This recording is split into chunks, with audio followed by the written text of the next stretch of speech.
La philosophe Simone Veil a écrit un très joli livre qui s'appelle L'effort et la grâce. Alors, la philosophe Simone Veil, c'est pas la dame qui a été en camp de concentration et qui a été ministre et qui a fait une loi sur l'avortement en 1973. Hein. C'est l'autre, c'est la toute jeune, c'est une autre. Bon, mais elles sont mortes toutes les deux de toute façon. Donc, en fait, on va parler de cette histoire d'effort et de la grâce. Parce que, alors, très concrètement, j'ai des gens qui me disent, mais il faut lâcher prise. Quand on veut quelque chose, il faut lâcher prise. Puis il y en a d'autres qui me disent, mais non, au contraire, quand on veut quelque chose, il faut faire tous ces efforts.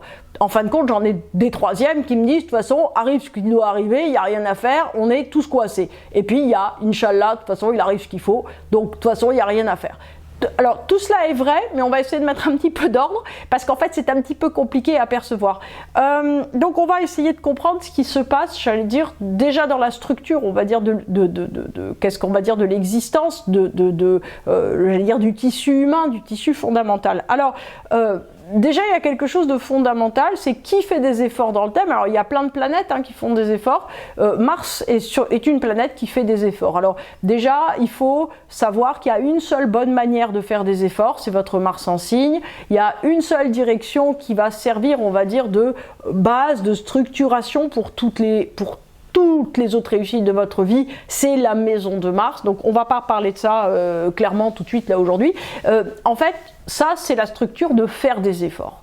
Sauf que quand on fait des efforts en général, c'est parce qu'on veut quelque chose. Hein. C'est ce que j'essaye d'expliquer souvent à mon petit garçon, c'est que quand on fait des efforts, c'est pour obtenir quelque chose. Quand on a un comportement donné, ça doit vous donner quelque chose. Donc par exemple, là, c'est arrivé à une de mes amies, quand vous envoyez une lettre rageuse pour quelque chose, au lieu d'envoyer une lettre rageuse qui, karmiquement, pourrait vous revenir dans la figure 15 ans plus tard sous une autre forme de la part de quelqu'un d'autre, etc., donc ça sert à rien, au lieu de faire une lettre rageuse tout bêtement, dites-vous, qu'est-ce que va en tirer la personne? À quoi ça sert de faire cette lettre? À quoi ça sert de faire cette démarche? À quoi ça sert de se mettre en colère? Qu'est-ce que je veux obtenir? Qu'est-ce que je suis en train d'exprimer? Bref.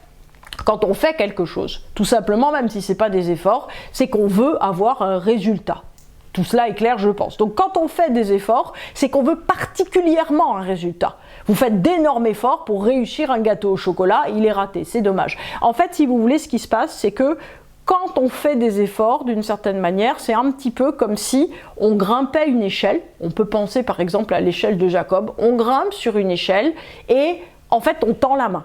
On tend la main vers le haut. Pourquoi? Eh bien, pour que quelqu'un nous l'attrape. Qui donc? Par exemple, notre ange gardien. Pour qu'il nous l'attrape et qui nous emmène vers ce vers quoi nos efforts nous mènent. Sauf que nos efforts, tels qu'on les conçoit mentalement, sont là pour nous mener à un résultat qu'on a conçu mentalement, c'est-à-dire avec énormément de limites.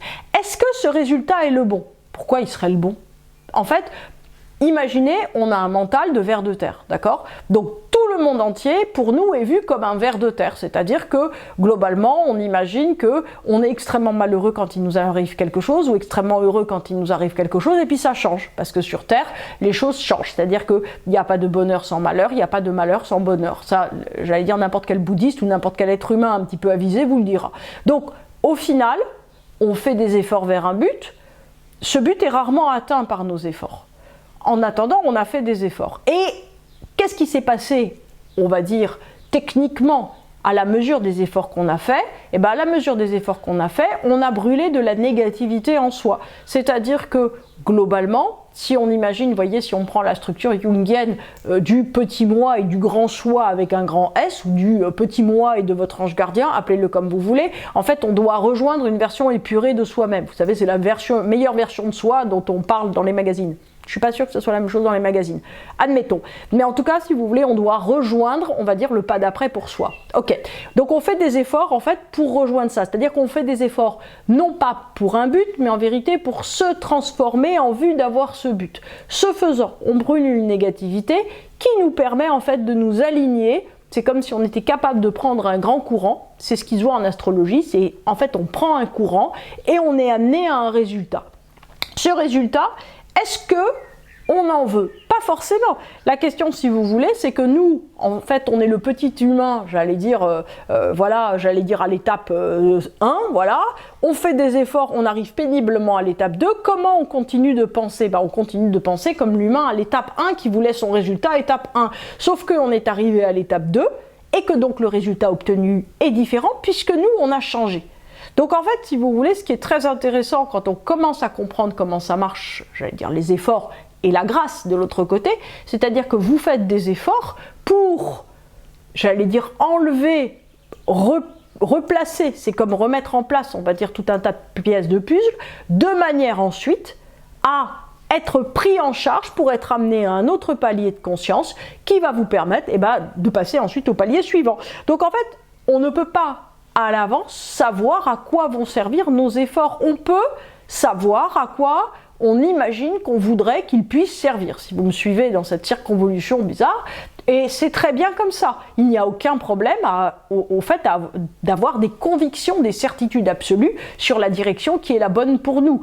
Le problème, c'est que si cette direction n'est pas la bonne, il faut pas, enfin si cette direction est différente de ce qu'on a atteint, il ne faut pas se dire « Ah bah donc je me suis trompé, donc en fait je continue les efforts pour avoir quelque chose qui sera resté en arrière ». C'est-à-dire que au fond, les efforts, il faut bien comprendre que ça va nous transformer nous-mêmes. Donc en fait, il faut accepter à chaque palier, et on sent très bien, c'est-à-dire que ça vient quand un palier? Quand en fait vous ne pouvez plus faire les mêmes efforts pour obtenir quelque chose, qu'en fait votre stratégie elle est terminée. Donc quand votre stratégie est terminée, ça veut dire globalement bravo, voilà, c'est une réussite, vous avez changé. Sauf que quand on a changé, en général, on continue de penser comme avant. Vous savez, c'est la stratégie du poisson rouge qui continue en fait de tourner en rond dans son bocal alors qu'on l'a mis gentiment au milieu de l'océan. Donc en fait, ce qu'il faut comprendre, c'est qu'on est donc à un niveau, on est passé à un niveau supérieur et qu'il faut qu'on refasse un tour pour comprendre où on est. C'est-à-dire qu'il faut re-questionner nos certitudes, re-questionner nos points de vue. Ça sert à quoi ? Tout ça, si vous voulez, en fait, ça sert à élargir notre vision, à agrandir, en fait. Alors, concrètement, ça veut dire quoi? Ça veut dire que si vous avez un point de vue sur quelque chose, il est parfaitement vrai. Barnabé, qui est à côté de vous, va avoir un point de vue complètement différent sur cette chose. Ce point de vue sera également complètement vrai. Après, vous avez Magali qui sera à côté de vous, elle aura encore un point de vue. Et ce point de vue sera également complètement vrai. Qu'est-ce que c'est que la vérité? Une multitude absolue, une myriade de centaines de millions de points de vue sur la même chose. On est tout le temps, si vous voulez, on est tout le temps dans le vrai, sauf que ce vrai, si vous voulez, tant qu'on le perçoit à l'exclusion d'autre chose, c'est-à-dire tant qu'au fond, d'une certaine manière, on se dit ça sera comme ça et pas autrement, ça ne va pas. C'est-à-dire qu'au fond, on peut tendre vers quelque chose, et de toute façon, dans la tension de tendre vers quelque chose, on se transforme. Donc, le lâcher-prise, en fait, quand on vous dit lâcher prise, oui, mais pas sur les efforts, lâcher prise sur le but. Ça, j'allais dire, c'est un petit malentendu qu'on peut avoir, j'allais dire, dans le monde. C'est qu'on se dit, ah, je lâche prise, ah, je fais plus rien. Non, non, non. Je lâche prise, je continue à faire d'une manière acharnée, forcenée et continuelle. Par contre, je lâche prise sur le fait de me dire, j'obtiens obligatoirement ce résultat. On va obtenir obligatoirement un résultat puisque les efforts transforment notre réalité. Quel résultat obtiendra-t-on ? Celui qu'on pourra obtenir, peu importe. L'important, au fond, c'est de savoir qu'on a obtenu un résultat, d'identifier ceci comme un résultat et de continuer à se dire, ok, à partir de ce résultat, quels efforts je peux faire et quel but je vais pouvoir avoir. Puisque, si vous voulez, la grâce, c'est de voir nos buts se transformer petit à petit. Pourquoi? En fait, pour se rapprocher de la meilleure version de nous-mêmes, c'est-à-dire pour en fait se rapprocher de la version qui soit la plus complète de nous, au lieu d'être dans une vision parcellaire. C'est un petit peu comme si on avait un ordre, vous voyez, on imagine, on a un ordre, mais en fait cet ordre n'est pas le bon. Donc en fait, il va pouvoir y avoir un autre ordre qui sera mis en place. Cet autre ordre, on ne le connaît pas encore, et c'est pour ça que vivre est complètement passionnant. Donc, Inch'Allah, oui d'accord, mais en fait, Inch'Allah, moi je veux bien. En même temps, évidemment, tout sera fait selon la volonté de Dieu, du début à la fin et de la fin au début, on est bien d'accord.